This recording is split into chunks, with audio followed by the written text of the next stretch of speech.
good morning. How are you doing today, doctor?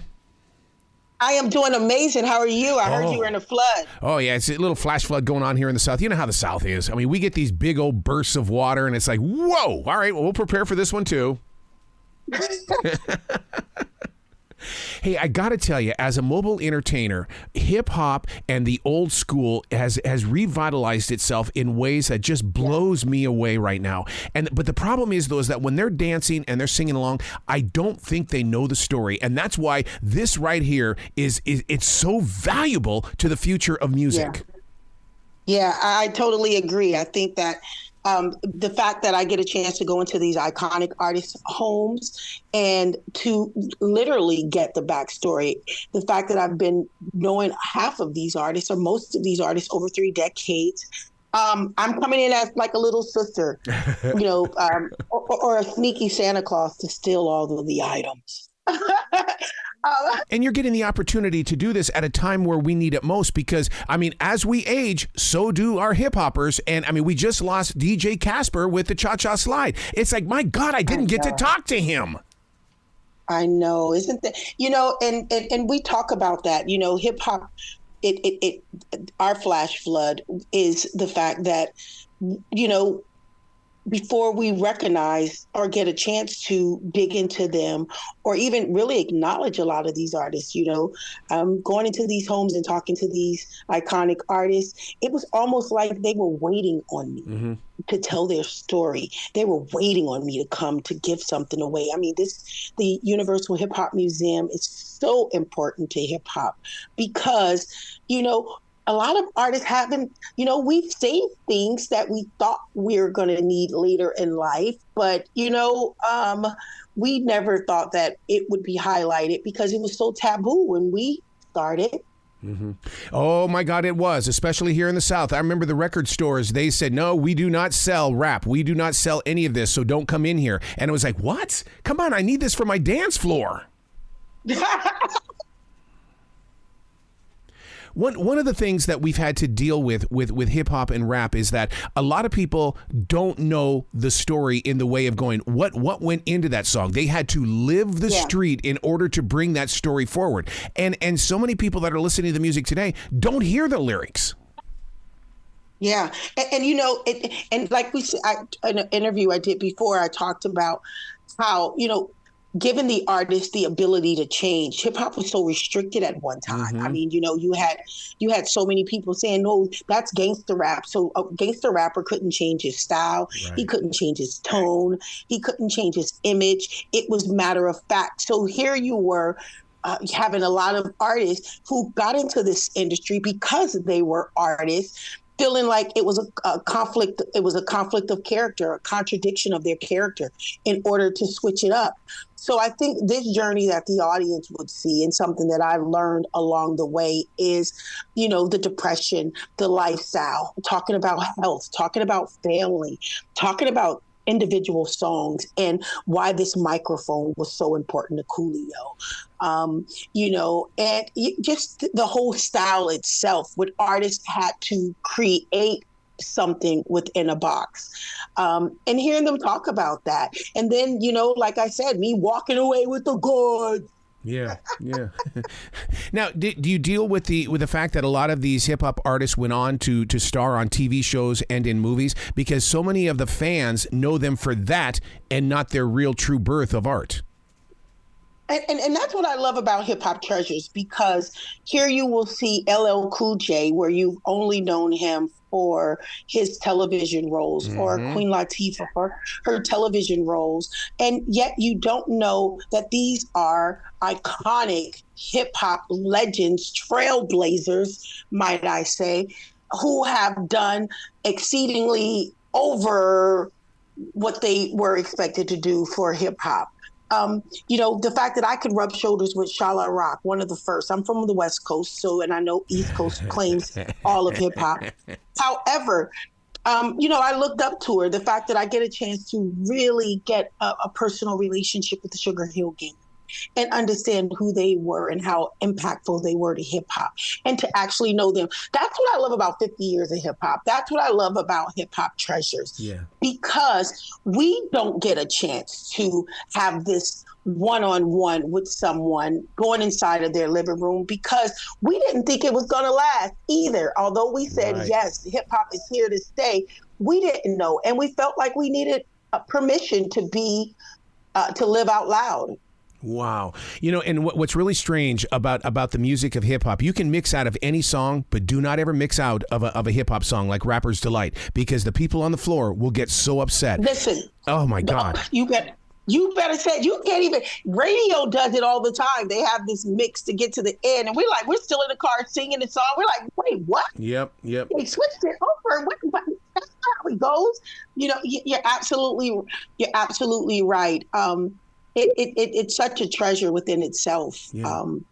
And I think that this show, that's what this show is going to do. It's going to show the audience, whether they know hip hop or not, it's going to show them the journey behind a lot of these iconic artists. And it's about time. It's long overdue. Yeah. The fact that I'm seeing so many artists get stars on the Hollywood Walk of Fame. Mm-hmm. I mean, unthinkable at my age. Never thought about it at my age. One of the things that I'm hoping that people get to understand as well is that there was a difference between East Coast, West Coast, and Florida. I've been with Luther Campbell, but I'll tell you what, I had one of the biggest shocks this past weekend.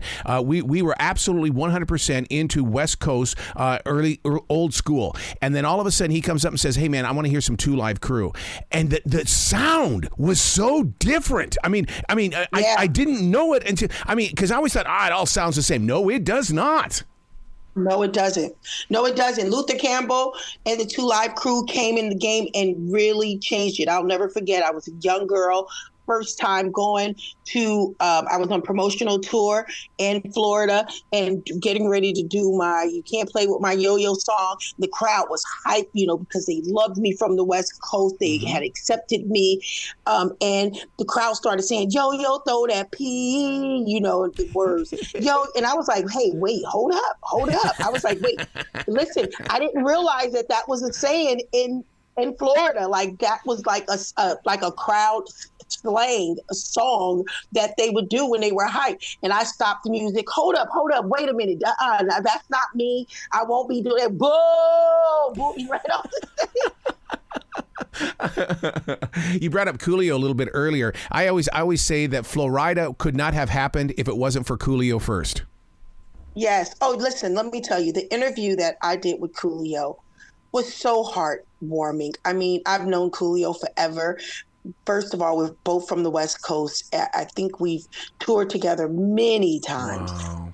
The conversation that I had, Coolio, and to know that it was the last conversation that he had done before his untimely death, was so powerful. I cannot wait for the audience to see it. I have not seen the final cut of it, but I know the conversations in the car, searching to find these treasures, looking deep, digging deep for these artifacts, calling old friends.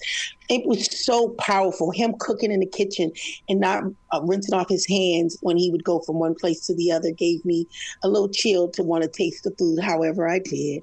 But the stories he gave in the kitchen of how he started to cook, talking about his depression, talking about his mother who had passed away, was so powerful. And then, certain things he didn't want to give me or, to send back to the museum because, he had promised it to his kids. And just so deep.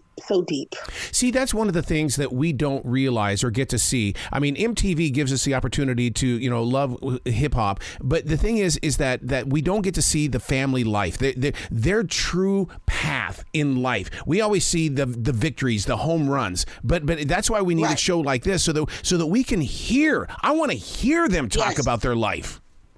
Yes. And that you do. And that you do on all facets of it. You really get a chance. Like I said, I feel like their little sister coming in who haven't seen them in a long time. And I get a chance to have a conversation. Where have you been? Mm-hmm. What have you been up to? And what we walk away with, the world will be surprised. And the things that we didn't find would be heartbreaking. Does it break your heart to see so many Tupac and B.I.G, Notorious B.I.G T-shirts out there, and the people that are wearing them have no clue why they're even wearing it? I bought it over here at Target. It feels good because, it's not where you're from, it's where you're at. And a lot of people arrive later in life. And, like I said, the fact that hip hop is this multi-billion-dollar industry, and that here we were, just wanting our record played. Yeah. It's just, it's so, there's such a history there, and we rely on people like yourself to bring it out for us, because, I mean, it's like, sure, we can go to Google all we want, we can go to YouTube, blah. We need the physical story of why things take place. And that's what you get. That is exactly what you get. But it gets deeper because Cipha Sound and we compete of who's going to take this job, who's going to go and look for them. And, a lot of the ones that I know, I'm like, listen, I could go because they love me. I know them, and some of the times, some artists want you to have all of the historical facts, something I don't have. It's like a brother, sister. It's like asking me, who did my brother date in third grade? I have no idea, but Cipha Sounds, he's a historian of hip hop. He worked with Little Kim. So he's able to go to Fat Joe and Biggie's family and talk that talk. And he understands and he knows exactly what strings to pull to get them to hand over the goods. And in that process, the stories behind it, like I said, it's just remarkable to hear. Wow, you bring up names here, and right away my mind is going back in history. Oh my God! I mean, what does Eminem get a part in this show as well? You know what? We had to selection off the hip hop artists. I think when we do hip hop treasures. Too, I think that Eminem definitely would be in the building. He such an iconic hip hop artist, really changed the game. Came in with this, mad face. That listen, I am hip hop. You have to accept me, and this is where we are. I definitely want to see some of his memorabilia. I don't think we got him on this run. However, definitely the ones that we dig deep into, they have really laid some foundations. As a creative person, hip hop has taken over every genre of sound. We heard it in Kid Rock, and we the thing is that we also heard it in country music. I mean, look at how it has. And you know what's so funny?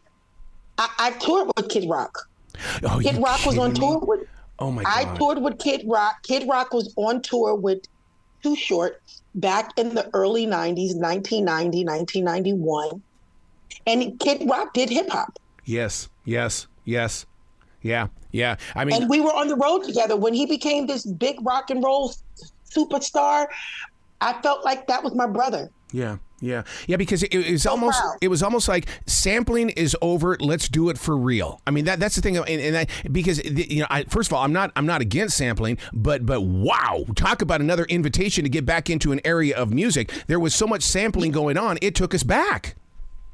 Well, that because that's what hip hop was. Yeah. Hip hop was taking these beats and rhyming over the instrumental, and that's where the layers of hip hop came, because someone understood, we need two turntables and not one turntable. Someone understood that instead of just rhyming over these beats, because what we've learned in hip hop is that, out with the old and in with the new. And so a lot of these R&B artists, rock star artists, they said, hey, listen, I don't mind you taking my music and making it over, because what you're doing is you're recreating a fire that has been put out for the last 15, 20 years. So in a lot of ways, we helped a lot of artists. Charlie Wilson embraced it very well. The dog catcher, George Clinton, embraced it very well. Yes. And the Ohio players, they saw a lot of success from that. Mm-hmm. Oh my God! I mean, to put a show like this together, what really did it take? Because this is not something that happened overnight. This had to have been months and possibly years to put into the making. It took leaders like LL Cool J. It took leaders like Ice-T, and it took leaders like A&E to back it, to say, hey, listen, hip hop is important. We love it. And we're ready to tell the story. We're ready to, the building of the museum, which is so important. Yes. And we see it a lot. R&B has a lot of museums, Black museums, but we don't really have a hip hop museum. And to see that it didn't come from someone else outside of the industry, but it came within the industry, makes it that much more important, because we talk about owning our own. Yeah. We talk about policing our own music. We talk about all of these things, but we're actually doing it. And so the power behind that is why the stories are so impactful. See, I love that in your heart. And the reason being is because we live in such a woke generation right now where everybody's trying to rewrite history. And it's like, don't rewrite this story. It has to be exactly the way that we all lived it. Yeah, and they want to tell their stories. I mean, I heard LL Cool J say one time, he and I were in a conversation, he said, yeah, we don't have to ask for permission. And just to hear him say that, when I've looked up to him my entire career, but to say, wow, you thought that too?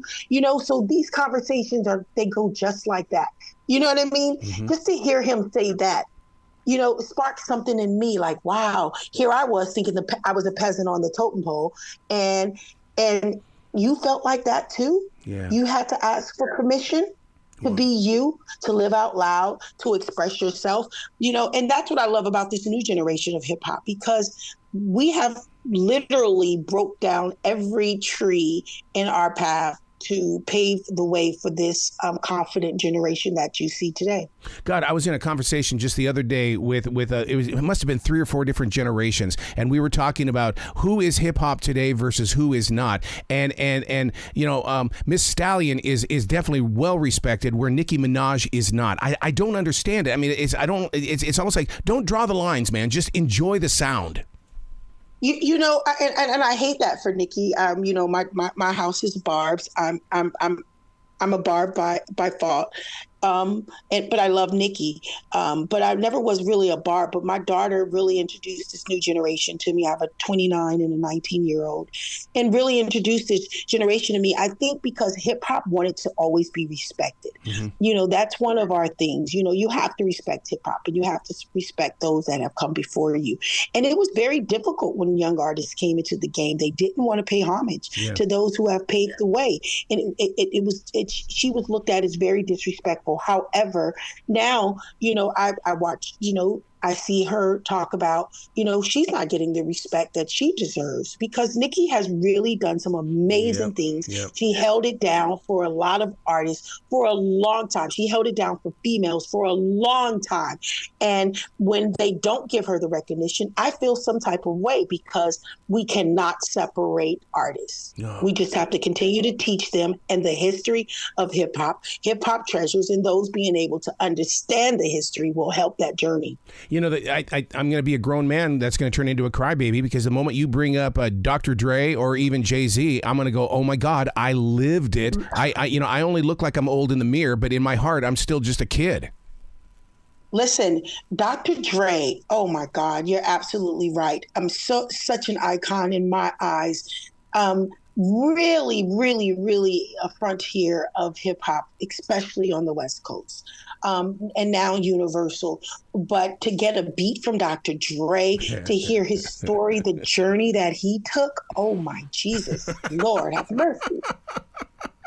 See, this is every reason why we've got to watch this on A&E, and I'm so happy that you're a part of this. Thank you. I am too. Thank you so much. Please come back to this show anytime in the future, because if we stop talking about hip hop, it's going to be forgotten. We've got to keep it in the conversation. I agree. Oh, man. Well, you be brilliant today, okay? Thank you so much. Thank you. Make sure you watch Hip Hop Treasures every Saturday, 10/9 Central, and get to witness some realness in hip hop. I love it. Witness it. Oh, my God. That's a good word. That's a good word. You be brilliant.